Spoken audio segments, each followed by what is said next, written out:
La OEA ya está en nuestro país y Miguel Ángel Rodríguez Mackey ya está conectado con nosotros a esta hora de la mañana. Él ha sido canciller de la República y le agradecemos los minutos que nos da para saber si la OEA va a llegar a algún puerto, nos va a decir qué hacer. Les decía a nuestros oyentes temprano que la única esperanza que puedo tener en este tema es de que la OEA dé algunas recomendaciones, ¿no? De lo que pasa en el Perú en su informe y quedemos ahí y que luego de esta semana donde vamos a ir bien vestiditos a las reuniones, bien educaditos, ¿no? A las mismas, la situación política regrese a su cauce de conflictividad la próxima semana. Miguel Ángel, ¿cómo estás? ¿Cómo le explicamos a nuestros oyentes la presencia ya de los miembros de la OEA en el Perú, el trabajo que van a realizar y si pueden hacer algo para bajarle tensiones al conflicto político que hay en el Perú? Muy buenos días. Fernando, muy buenos días, amigos de todo Tacna, del sur de la patria, de todo el Perú. Muchas gracias por la invitación que siempre me formulas, siempre muy honrado. Fíjate, Fernando, es bueno hacer una recapitulación para que la gente nos ve y nos escucha.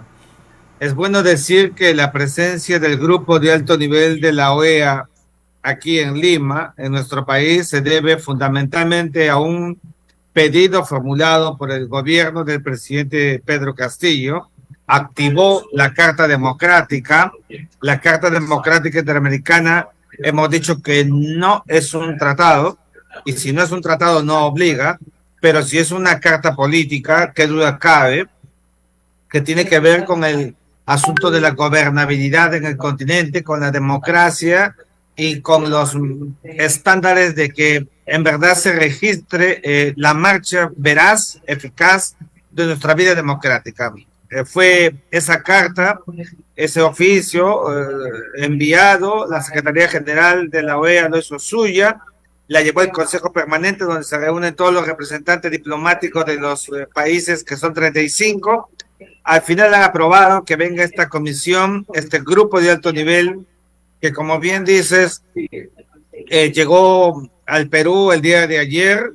Ayer han tenido su encuentro entre ellos, los que integran esta comisión, son 8, pero hoy día comienzan sus actividades. Entonces, lo primero que me preocupa es el cortísimo tiempo de la visita. Mira, para tener una visión cabal, completa de lo que está pasando en el país, creo que era para 3 o 4 días, por lo menos para que no solamente sea escuchar, Fernando, sino también hacer preguntas, reflexiones, un ida y vuelta. En el corto tiempo que van a estar con una agenda muy apretada, en verdad solamente es para ser receptivos, escuchar, escuchar y escuchar. ¿Cuál es el momento de la conclusión? No lo veo porque los 2 días van a ser intensos para el grupo de alto nivel. Entonces, eso es, a mi juicio, un limitante. Quizás sea una ventaja el hecho de que el grupo esté formado por cancilleres realmente de primer nivel. Yo conozco a 2 de ellos, Juan Carlos Holguín de Ecuador, Cafiero de Argentina, fundamentalmente, y creo que eso puede ayudar un poco a aligerar el proceso.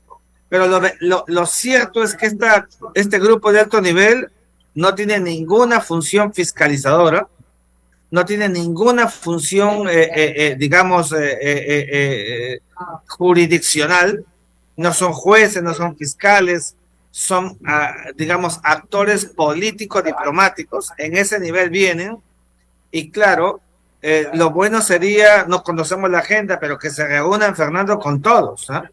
O sea, cuando digo todos es no solamente a las instituciones públicas, a los titulares de las instituciones nacionales, sino también a la sociedad nacional. Sería bueno que se reúnen con sindicatos, con, digamos, con instituciones de la sociedad civil, para tener una visión más comprensiva y más elástica de lo que está pasando. Al final, como sabes, la comisión emitirá un informe y hasta allí habrá llegado. O sea, ellos no vienen a resolver un problema en el Perú, tampoco creo que lo crean así, y nosotros no deberíamos tener esa mirada esperanzadora que vienen de fuera a solucionarnos los problemas. Tenemos que entender que más allá de la OEA, nosotros deberíamos arreglar nuestros problemas, Fernando. Deberíamos activar el acuerdo nacional en la verdadera dimensión que corresponde a nuestra vida nacional, que sigue lamentablemente, es verdad, muy polarizada. Pero seamos conscientes, a esa altura creo que realistamente no somos capaces internamente de solucionar el problema.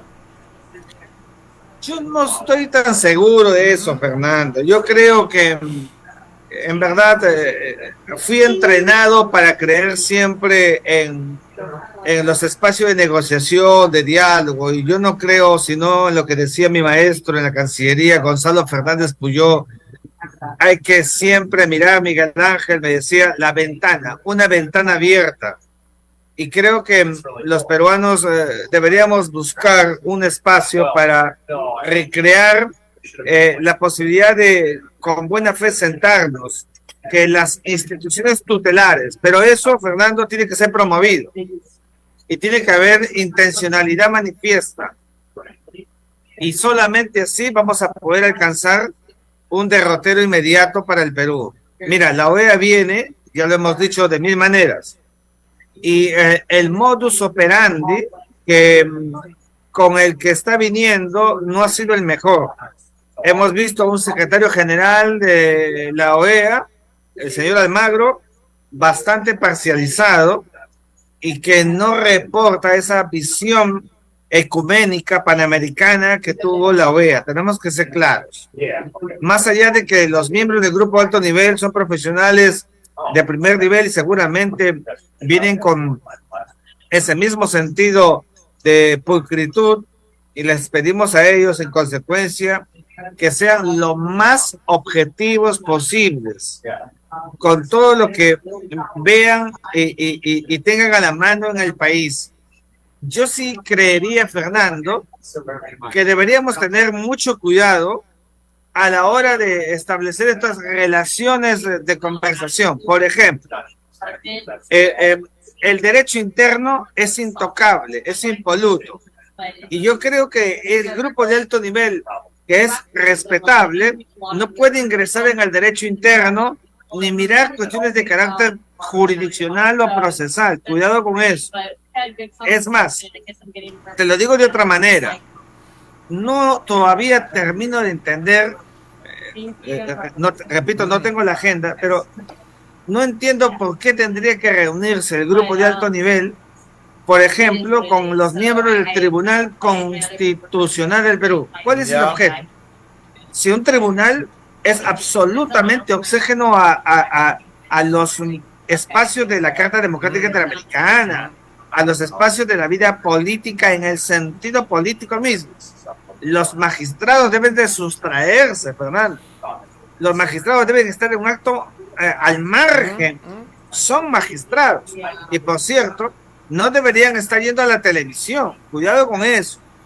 El magistrado tiene que ser un actor de la vida nacional, involucrado en la revisión de asuntos constitucionales y como máximos interpretadores de la Constitución política, y no estar, digamos, en la vorágine política, como por ejemplo sí le puede corresponder a los congresistas o sí le puede corresponder a otros actores visibles de la vida del país. Ahora, el tiempo es lo primero que cuestionas. Muy poco tiempo para 48 horas para empaparse de la realidad en nuestro país. Pero, ¿ya tienen una idea de lo que pasa en el país o no? Sí, es verdad, tienen una idea preliminar. Pero Fernando, permíteme decirte, yo también he sido parte de grupos de visitas a otros países como observador internacional fundamentalmente. Nada reemplaza a la visita in loco. al trabajo de campo, al face to face, al encuentro. Nada lo reemplaza. Por eso creo que Claro. el grupo de alto nivel, digamos, con los contertulios que van a tener en estos 2 días intensos, tendrán una visión más completa, tenemos que ser claros en decirlo, más cabal de la realidad peruana. Y la ventaja es que son gente que conoce, o sea, no son gente que viene por primera vez a un modus operandi de esta naturaleza. Son gente que sabe a dónde ha llegado y qué es lo que busca.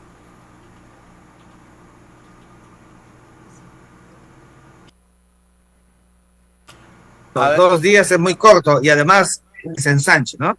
Claro. Ahora, ¿qué es lo que puede hacer la comisión? ¿Nos da un informe a nosotros o ese lo eleva a la OEA?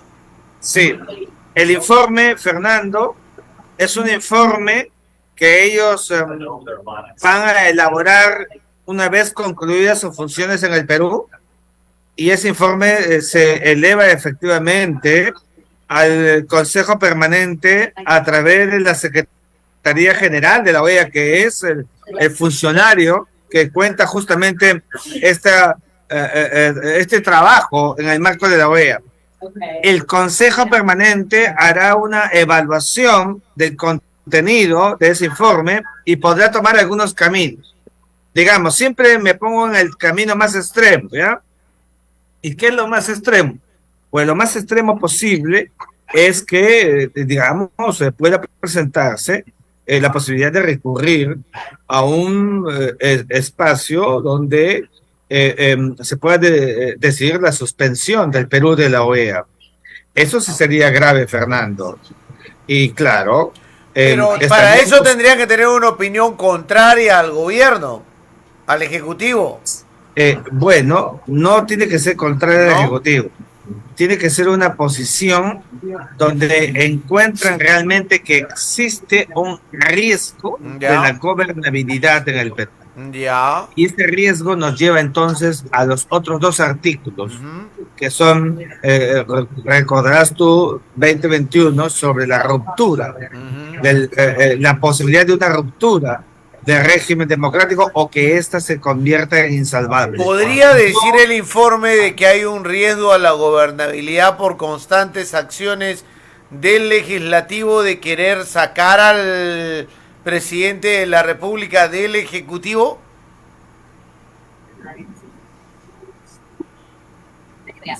Fíjate, Fernando, el caso que yo te pongo es un caso extremo. Yo no creo que vaya a pasar eso.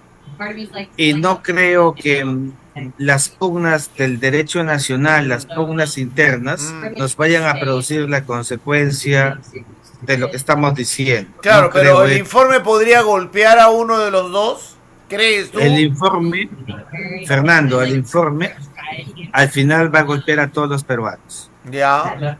Porque te imaginas tú que el caso extremis sea la decisión de la suspensión del Perú de la OEA. Eso no va a afectar al gobierno solamente, sino también al poder al poder judicial, al poder legislativo, a todas las instituciones del país. Tenemos que tener mucho cuidado, ¿no? Pero ese es un caso extremo. ¿Qué es lo que yo sí veo? Que la comisión viene, como que está acá, evaluará, emitirá un resultado de sus valoraciones a la luz de sus conversaciones y quedarán en recomendaciones para la mejor vida nacional intraestatal.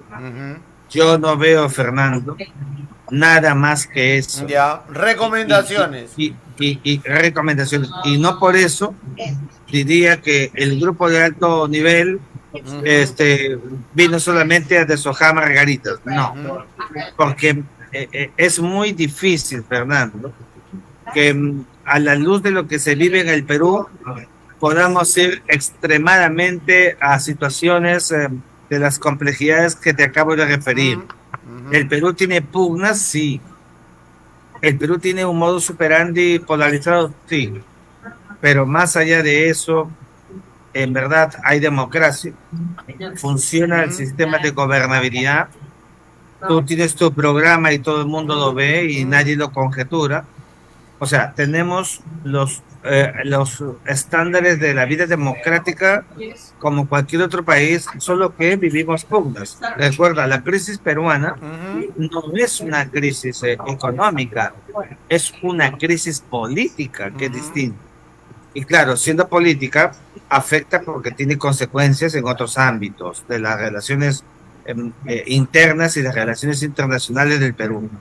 Yo aspiro y espero, Fernando, que en verdad, después de la visita del grupo de alto nivel, nos miremos a la cara los peruanos y digamos si realmente estamos o no en el camino correcto.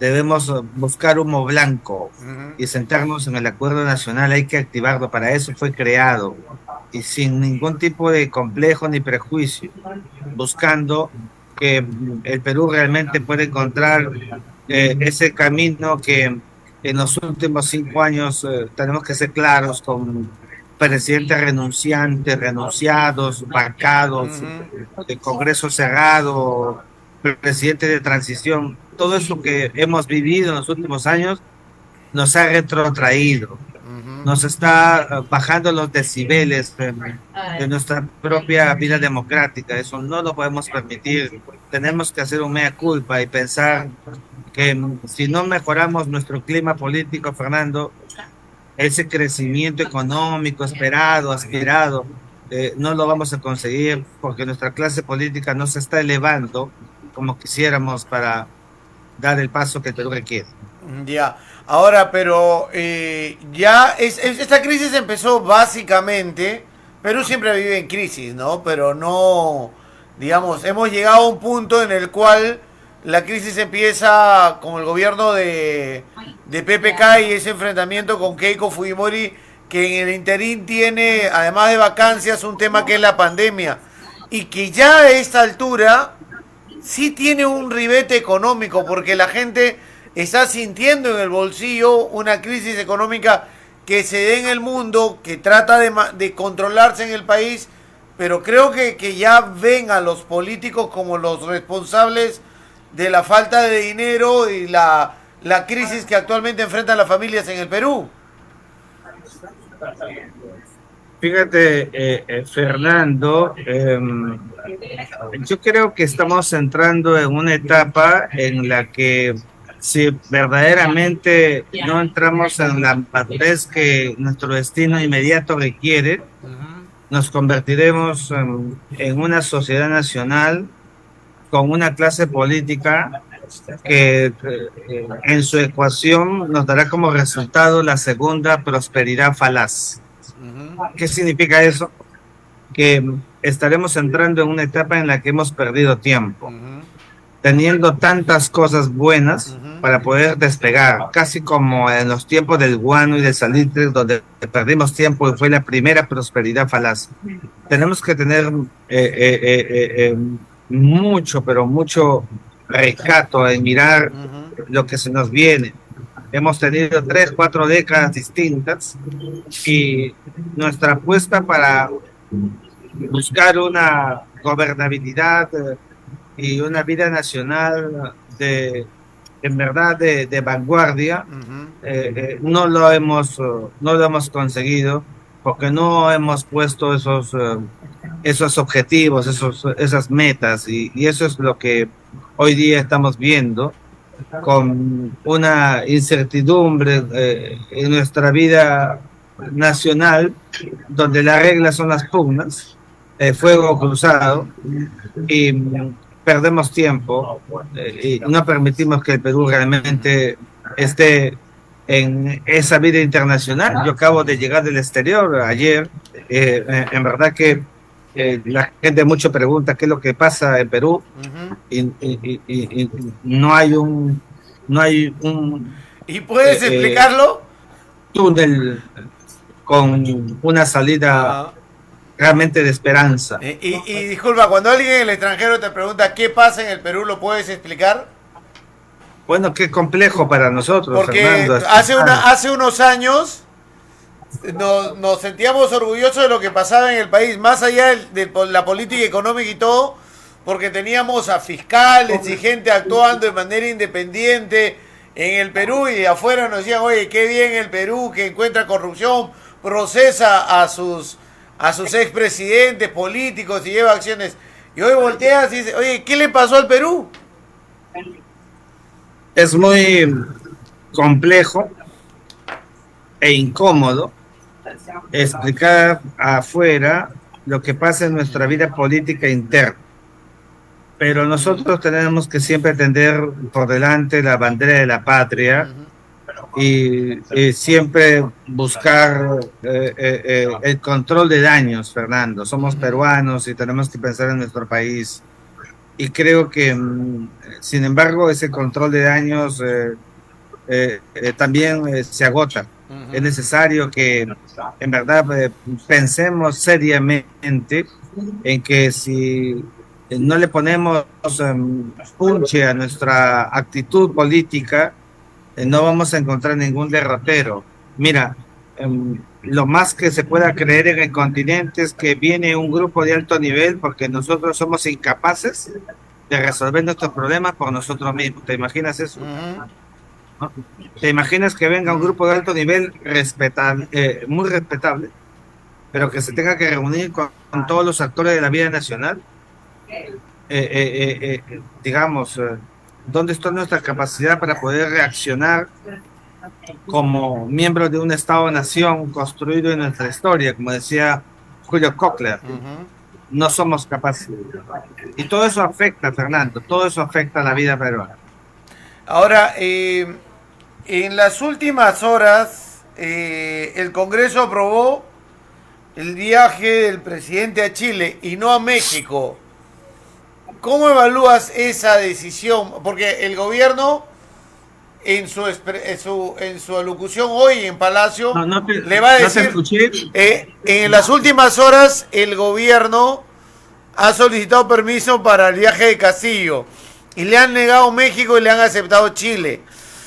¿Cómo analizas esa decisión del Congreso, uno? Y dos, el gobierno en la exposición que le hace hoy a la OEA al decir no me dejan gobernar, uno de los puntos va a ser este. Bueno, primero decirte, Fernando, que como muy ligado a la vida internacional, yo creo que los jefes de Estado siempre deben salir. Creo que es muy malo que el presidente esté ausente de la vida internacional. Él personifica a la nación, nos representa y debería estar presente porque él conduce, dirige, lidera la política exterior. Entonces, en eso sí me sostengo siempre. Y claro, no viaja a México para recibir la presidencia pro tempore de la Alianza del Pacífico. Eso es letal y es fatal. Y claro, sí viaja a Chile. Entonces, habría que preguntar al Congreso de la República cuál es la vocación que ha tenido para diferenciar la vida internacional de dos espacios importantes para el Perú. Yo creo que el Perú y su jefe de Estado, más allá de su vida política interna, polarizada, no deberíamos mezclar las dos cosas. Yo siempre he tratado de diferenciarlas. Y nuestra vida internacional debe ser una cuerda que debemos mantener la pétrea. Pero es evidente de que si el presidente otra vez ha tenido esta negación para salir a México, una salida al exterior, en verdad que eso quiere decir que la producción de la Cancillería no está convenciendo al Congreso de la República. Y estoy hablándote del propio canciller. Claro, o sea, sí. el canciller está desgastado. Y como está desgastado, comprenderás que además hay un proceso de interpelación, con un proceso de interpelación de marzo, que todavía no se han tomado decisiones y hay intención de quererlo censurar, entiendo. Entonces te imaginarás, puede tener algún sentido que no le hayan dado permiso al presidente para viajar a México. Entonces, por eso te digo, el canciller ha entrado en una etapa de desgaste y allí eso colisiona con los intereses que el propio jefe de Estado tenga en la vida internacional. No haber ido a PEC, Fernando, y ahora que no va a la reunión de la Pro Tempore en la Alianza del Pacífico es realmente letal para los intereses del Perú. Y esta Alianza del Pacífico no fue un grupo promovido por los gobiernos de derecha, con Alan García, con Piñera, si no me equivoco, México y Colombia, para contrarrestar alianzas de izquierda en el continente, porque hoy Chile, Colombia, México, Perú tendrían, entre comillas, gobiernos de izquierda. Fíjate, Fernando, esto es muy importante. La Alianza del Pacífico fue una consecuencia creadora del Perú. En la época de Alan García. Tenemos que decir, era la visión en su momento. Claro que sí. Yo creo que la Alianza del Pacífico, si algo ha tenido en su cultivo desde que fue creada, es que no ha tenido ideologización. Y ha estado, y eso es parte de su éxito. Mira, tiene más de 62 países observadores y es la 9ª economía del planeta. Cuidado. O sea, es un espacio para el Perú muy importante, donde deberíamos cuidar. Y mira el espacio geopolítico de la cuenca del Pacífico, el área del Pacífico, que es el océano y el espacio geopolítico del siglo XXI. Por eso te digo, en verdad que es muy penoso ver que el Perú no esté en una reunión de esta naturaleza donde recibiría la presidencia pro tempore. Y ahí es donde mi reflexión pasa, porque el canciller desgastado está evidentemente ya produciendo estos óbices a la política exterior que conduce el presidente Castillo. Perfecto. Miguel Ángel, te dejo un abrazo, te agradezco, gracias por estar con nosotros el día de hoy, como siempre, atentos a tus comentarios, a tus opiniones en el tema político internacional. Muchas gracias.